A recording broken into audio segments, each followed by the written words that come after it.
हमारे बीच मौजूद हैं समाज सेवी, प्रसिद्ध समाज सेवी और ग्रामीण कार्य विभाग के संवेदक फूलदेव यादव जी। सर, आज आपके दरवाजे से हो करके मैं कहूँगा, क्योंकि पेट्रोल पंप पवन पेट्रोल सर्विस के नज़दीक से दरवाजे से, यानी कि यहाँ से हो करके स्वर्गीय शरद यादव जो समाजवादी का एक फिरोधा थे, जिनका जन्म जो है मध्य प्रदेश में हुआ था, लेकिन राजनीति जो है इनका चमका बिहार में, और उसका कलश यात्रा, अस्थि कलश यात्रा आपके यहाँ से गुजरे और यहाँ पे 2 मिनट रुक करके आप जो है श्रद्धांजलि भी दिए। तो इतने बड़े नेता आज इस धरती पे नहीं है, इस दुनिया में नहीं है, और उसका जो है अस्थि कलश यात्रा मधेपुरा ले जाया गया, क्या कहेंगे आप? शरद यादव जी हम लोगों का बहुत बड़ा पुरोधा नेता, राजनीतिक माने पूरा राजनीतिक में पंडित थे। इनसे हमारा संपर्क दिल्ली में हुआ था जब ये कपड़ा मंत्री थे एक बार। उसके बाद फिर भी प्रोग्राम अगला विधानसभा चुनाव जो हुआ 2000 अगला विधानसभा जो हुआ उसमें हमने कार्यक्रम किया था यहाँ बगेवा में। वहाँ भी आए, हेलीकॉप्टर से उतरे और हमारा संपर्क हुआ। नाम लेके बोले कि फूलदेव यादव ठीक हो कि नहीं, मधुबनी जिला ठीक चल रहा है। यानी आपको नाम से जानते? हाँ, नाम से हमको जानते थे। हम लोग पटना में एक बार गए, मौर्या कम्प्लेक्स है, वहाँ भी होटल में रुके हुए थे, तो हम लोग थे उस शीशा के अंदर में थे, हम लोग को बुलाया गया, हम लोग बात किए। जी। इसलिए यहाँ उनका लड़की भी चुनाव लड़ी थी बिहारीगंज से, कुछ ही मतों से हार गए, लेकिन उनका कर्म भूमि मधेपुरा में है। वहीं दिल्ली से लेके पटना आए, पटना से अस्थि कलश को लेके हमारा पंप नवनिर्मित पंप है पवन पेट्रोल सर्विस, इसी रास्ते से गुजरे 4 लाइन से। वहाँ हम 2 मिनट रुके, खड़ा हुए, श्रद्धांजलि दिए। और अच्छा, एक चीज़ बताना चाहूँगा कि अभी जो है इस कलश यात्रा जो जा रहे थे, तो उसमें मैं देख रहा था उसका पुत्र और उसका जो पुत्री थे सुभाषिनी यादव, जो चुनाव लड़ रही थी पिछली 2020 विधानसभा चुनाव के अंदर, और उसका जिक्र भी आपने किया है। तो शरद यादव को चले जाने से मधेपुरा जो लोकसभा क्षेत्र है, संसदीय क्षेत्र खाली हुई है, तो एज ए आप किसको मानते हैं जो वहाँ पे उत्तराधिकारी के रूप में मिलनी चाहिए और देनी चाहिए?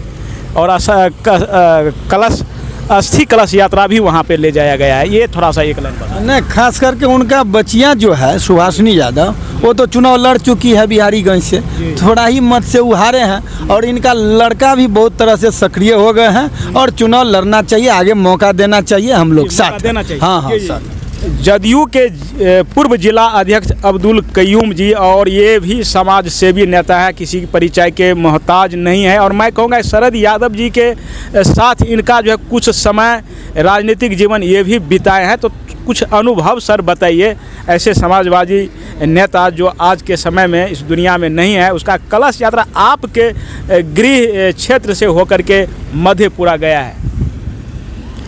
शरद यादव जी को हम लोग 74 से पहले जो उस समय की सरकार थी, उसका विकृति मानसिकता के चलते पूरे देश में छात्र संघर्ष समिति बना था, और उस छात्र संघर्ष समिति के शरद जी नेता थे।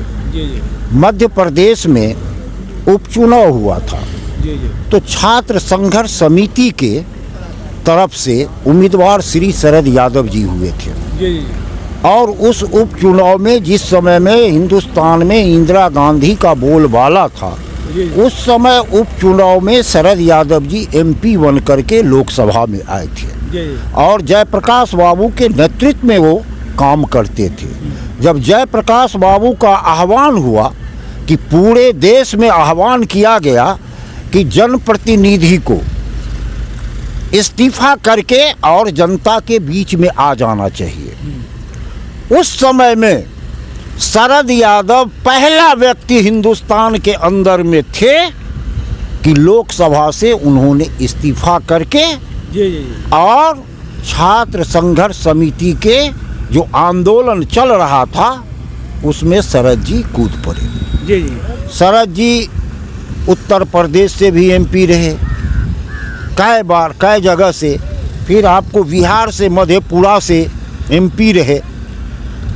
जब मंडल कमीशन 77 में जो मुरारजी भाई देसाई का हुकूमत था, उसी समय में मंडल कमीशन बना, और मंडल कमीशन को लागू कराने के लिए एकमात्र शरद यादव का आंदोलन जो चला, मंडल कमीशन को लागू करो, उसमें सारे लोग थे, लालू जी भी थे, नीतीश जी भी थे, सारे लोग थे और उनके पीछे हजारों लोग थे उस कमीशन को लागू करने के लिए।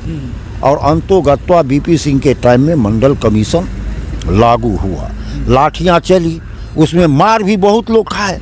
शरद जी पूरे रूप से घायल हुए थे मंडल कमीशन लागू करे वाला आंदोलन में, और पीएमसीएच में वो हफ्तों भर्ती रहे, इतना मार लगा था, और नेता को मार लगा था, उसमें हम लोग भी थे, 2-4 लाठी खाने वाले। बात जब बीपी सिंह की सरकार बनी तो मंडल कमीशन लागू हुआ, उसका सूत्रधार किसी न किसी रूप में शरद यादव थे।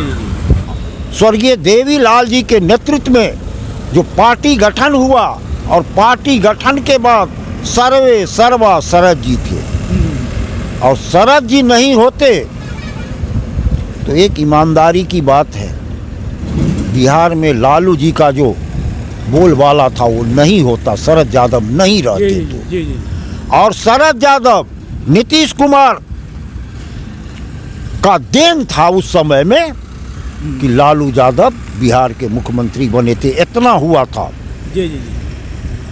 और त्रिकोणात्मक लड़ाई बना के रामसुंदर दास को पराजित किया गया और लालू यादव का बहुमत हुआ, लालू यादव बिहार के मुख्यमंत्री हुए, वो थे शरद यादव।